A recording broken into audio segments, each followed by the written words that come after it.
आज हमारे जीवन में प्रभु ने लाए, इसलिए हम कोटि कोटि में धन्यवाद देते हैं। प्रभु को आदर महिमा गौरव सब प्रभु के ही चरणों में अर्पण करते हैं। हम 3-4 महीने से बहुत तकलीफ में थे, हमारे लोन का बहुत प्रॉब्लम चालू था। हमने पास्टर को बताया, हमको पास्टर ने, उनकी फैमिली ने, कलीसिया के बच्चों ने बहुत साथ दिया। और जो लोन हमारा ऐसा लग रहा था नहीं होगा होगा नहीं होगा, कैसे करेंगे कैसे भरेंगे, कुछ भी समझ नहीं आ रहा था, बहुत कंफ्यूजन में थे। लेकिन पास्टर ने इतनी सुंदर प्रार्थना की कि वो बंदे पे भय आया और नहीं होने वाला काम हो गया। सारा आदर महिमा प्रभु को देते हैं। हमारा लोन उन्होंने भरा, इसलिए हम धन्यवाद करते हैं।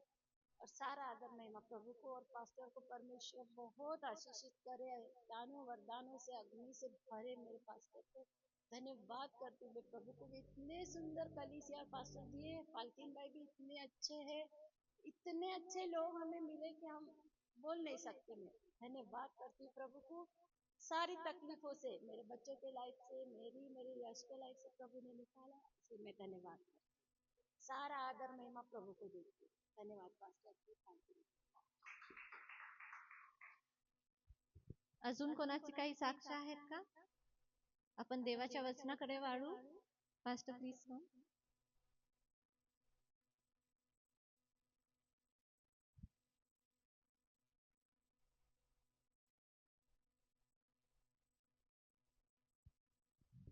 सर्वांना प्रेज द लॉर्ड.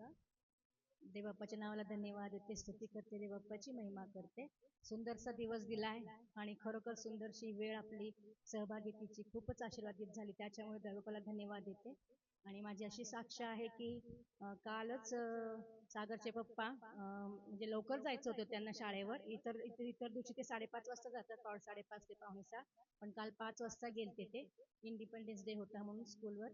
तर जात असताना मध्ये आपलं ते कुठलं बरं तो मधला रस्ता, तिथं ते गार्डन वगैरे आहे, तिथून चढ आहे, तिथून जाताना मोठा खड्डा आहे. आणि 5 वाजता थोडासा अंधार असा होता.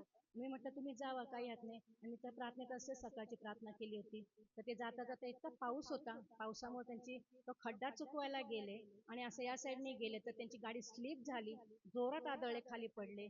पण एकदम पाठीमागनं असं उठून बसले तर त्यांना कुठं काही लागलं नाही, खरचटलं नाही, काही झालं नाही. देवापणे त्यांना सांभाळलं, सुरक्षितरित्या सांभाळलं, कुठलं खरचटलं नाही, काही लागलं नाही, काही त्रास झालेला नाही. पाठीमागनं कोणी नव्हतं. त्या रस्त्यावर रहदारी नेहमी असते, पाण्याचे टँकर्स वगैरे सारखे जात असतात पहाटे पहाटे, पण कुणी नव्हतं पाठीमागं. पण 2 मुलं होती पाठीमागे बाईकवर, तर त्यांनी पटकन आले, आसामी मुलं होती. अंकल अंकल म्हणून त्यांना उठवलं त्यांना, आणि गाडी उठवली त्यांची, उचलली आणि त्यांना उभं केलं. अंकल कुछ लगा तो नाही ना? तो म्हटले नाही नाही बेटा नाही लगा, परमेश्वरने बचाया. म्हणून तिथंच तेवढंच त्यांनी नाव घेतलं की परमेश्वराने मला वाचवलं आणि परमेश्वर मला सांभाळलं. खरोखर आपल्या प्रार्थनेचं उत्तर आहे. आपण प्रार्थना करत असतो तर देव बाप्पा प्रत्येकाला सांभाळत असतो, त्याच्या विश्वासाला, त्याच्या लेकरांना सांभाळतो. म्हणून देवबाप्पाच्या नावाला धन्यवाद देते, स्तुती करते. आणि ते व्यवस्थितपणे नंतर आपल्या शाळेवर पोहोचले, ड्युटी केली आणि व्यवस्थित घरी पण आले, त्याच्याबद्दल देवाला धन्यवाद देते, स्तुती करते. माझी दुसरी अशी साक्ष आहे की मी काल निगडीला गेले होते आणि दुसरी माझ्या बहिणीच्या जीवनामध्ये इतकं अद्भुत कार्य केलं परमेश्वराने, प्रभू येशूनी, की प्रभू येशूला मी खरोखर गौरव महिमा देते. इतके कट्टर म्हणजे तिचे मिस्टर आणि ते दोघंही, त्यांच्या घरात एवढी मूर्तीपूजा होती, काय सांगायचं. आम्ही पाहत होतो दर महिन्याला आठवड्याला त्यांचं ते परडी भरणं, हे करणं ते करणं, 10-15 लोक आणणं. अरे बापरे बापरे. आणि मग त्यांनी एक मोठं हॉलच, म्हणजे त्यांचं एक रूमच त्यांनी अशी मूर्ती बनवली होती. तर मी तिला सांगितलं होतं की हे सगळं, अगं तिला सुवार्ता कधीच सांगितली होती, पण देवबाप्पांनी या वर्षी म्हणजे या महिन्यात तिने कार्य केलं देवबाप्पांनी, म्हणून देवाच्या नावाला धन्यवाद आहे. तिने सगळं काही सोडून, सगळं काही विसर्जन करून ते मूर्तीपूजा, आता ती विनियार्ड चर्चला जातीये. दोघंही जात आहेत, 3 आठवडे झालेत. आणि काल पण मी त्यांच्या बरोबर गेले होते आणि त्यांना, मला पण खूप आनंद झाला की देवबाप आपल्या लेकरांना सोडत नाही, टाकत नाही, त्याच्यावर विश्वास ठेवून आपली प्रार्थना. खरंच प्रार्थना, आपण ज्यांची प्रार्थना करतो ना, ते प्रार्थनेचं उत्तर देतो आणि देव आपल्या सगळ्या लेकरांना आपल्या मंदिरात आणतो. म्हणून खरोखर ते आता ते आवडीने एकदम आनंदाने जाता येते. आणि त्यांना थोडंसं, आणि त्यांचं काय सांगायचं की एक मोठी त्यांच्या जीवनात कसा हा पॉईंट आला, टर्निंग पॉईंट, की त्यांचे रिटायरमेंटचे पैसे 50 लाख रुपये त्यांना भोंदूगिरीमध्ये त्यांना फसवलं गेलं. आणि जो एक माणूस होता समाधान सोनावणे, तो त्यांच्या कंपनीमध्ये, तो मोठ्या कंपनीत होते बजाज ऑटोमध्ये. तर त्यांनी आता रिटायरमेंट येते.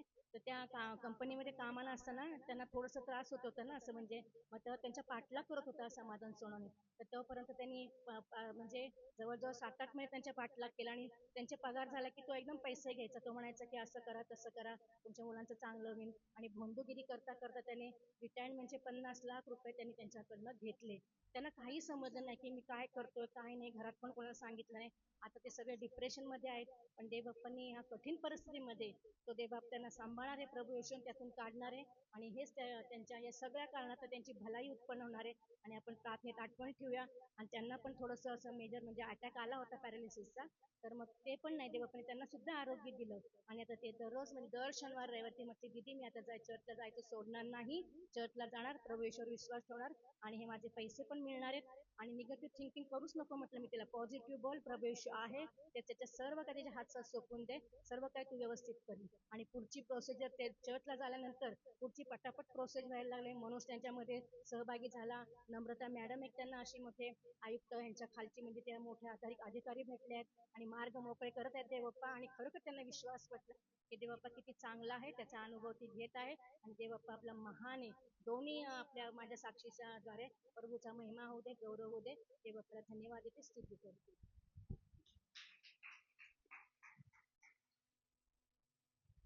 अजून कोणाची काही साक्ष आहे का? आपण वळायचं का देवाच्या वचनाकडे?